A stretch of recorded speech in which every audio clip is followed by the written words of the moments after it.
সকালবেলা যদি পড়েন 3 বার আউযু বিল্লাহি সামিল আলিম মিনাশ শাইতানির রাজিম 3 বার পড়ে সূরা হাশরের শেষ 3 আয়াত যদি তেলাওয়াত করেন, তাহলে আপনার জন্য আল্লাহ তাআলা 70,000 ফেরেশতা নিয়োগ করবে। সারা দিন তারা আপনার জন্য মাগফিরাতের দোয়া করবে। আর ওই দিন ইন্তেকাল করলে আল্লাহ তাআলা শহীদ হিসেবে আপনাকে কিয়ামতের দিন দাঁড় করাবে। আবার সন্ধ্যাবেলায় যদি পড়েন, সারা রাতের জন্য 70,000 ফেরেশতা মাগফিরাতের দোয়া করবে। ওই রাতে মারা গেলে শাহাদাতের মৃত্যু নসিব হয়ে যাবে। আযকারুস সাবাহি ওয়াল মাসা, সকাল সন্ধ্যার যে জিকির, এই জিকিরের অন্তর্ভুক্ত করে নেবেন এই ওয়াজিফাটা।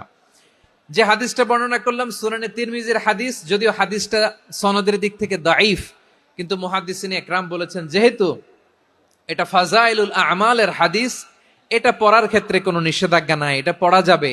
সো সকাল সন্ধ্যা যদি সুযোগ হয় এই ওয়াজিফাটা যেন আমরা পড়ি।